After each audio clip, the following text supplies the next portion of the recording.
नमस्कार।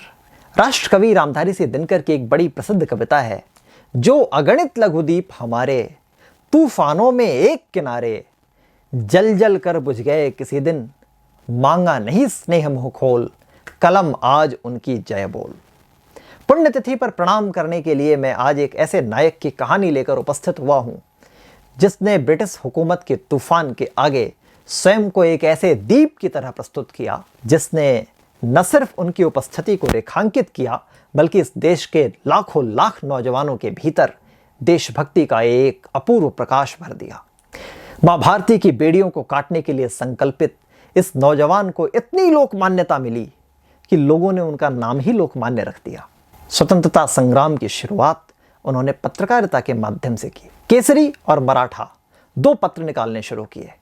इन दोनों समाचार पत्रों की लोकव्याप्ति धीरे धीरे बढ़ती गई और कलम के माध्यम से क्रांति की शुरुआत हुई। कलम के माध्यम से इस क्रांति को देखकर मुझे कई बार अकबर इलाहाबादी का एक शेर याद आता है, जो उन्होंने बाल गंगाधर तिलक जैसे पत्रकारों के प्रभुत्व और उनकी ईमानदार कलम के लिए लिखा था, अखबार के लिए लिखा था कि खींचो न कमानों को, न तलवार निकालो, जब तोप मुकाबिल हो अखबार निकालो।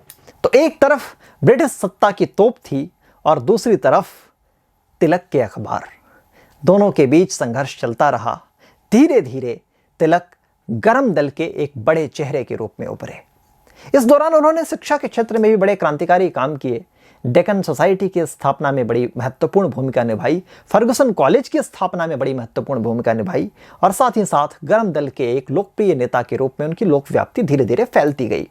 गरम दल से महात्मा गांधी जी की वैचारिक असहमतियां जगजाहिर हैं, लेकिन सोचिए उस व्यक्ति का कद कितना बड़ा होगा कि उनकी मृत्यु के उपरांत महात्मा गांधी ने उन्हें आधुनिक भारत का निर्माता कहा और उस समय के तत्कालीन प्रधानमंत्री पंडित जवाहरलाल नेहरू ने उन्हें भारतीय क्रांति के जनक की संज्ञा दी।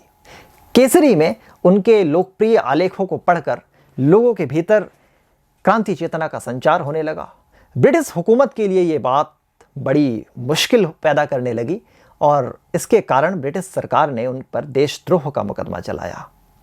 देशद्रोह के मुकदमे की सुनवाई भी ब्रिटिश न्यायालयों में हुई और उन्हें दोषी पाया गया तथा 6 साल की सजा सुनाई गई। उस समय के बर्मा और आज के म्यांमार में मांडले जेल को उनकी सजा के लिए चुना गया।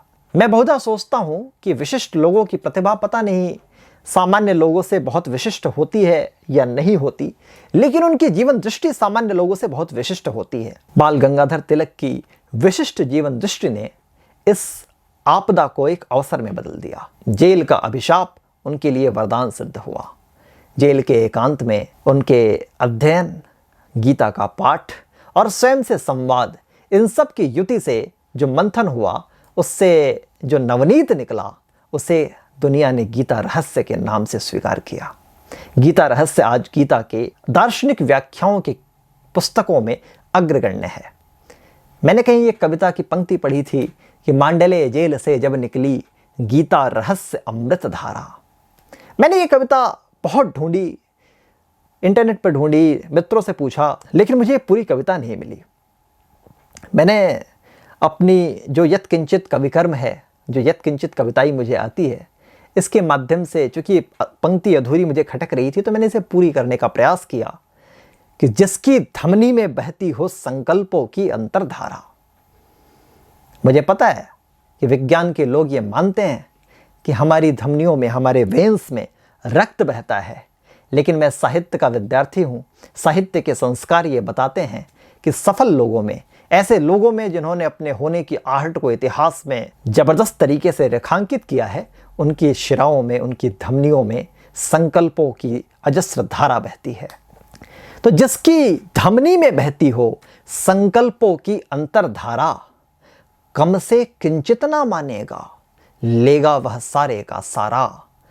कारागृह तक ना रोक सके प्रतिभा की वेगवती धारा, मांडले जेल से निकली थी गीता रहस्य अमृत धारा। गीता रहस्य की अमृत धारा के प्रणेता को आज पुण्यतिथि पर एक कृतज्ञ देशवासी के तौर पर, एक कृतज्ञ भारतीय नागरिक के रूप में मैं प्रणाम करना चाहता हूं। आप सब भी अपने प्रणाम का स्वर इस वीडियो के साथ सम्मिलित करें, इसे अपने इष्ट मित्र प्रियजनों तक पहुंचाएं, ताकि वे भी इस विशेष दिन पर उस विशेष सेनानी को याद कर सकें। धन्यवाद।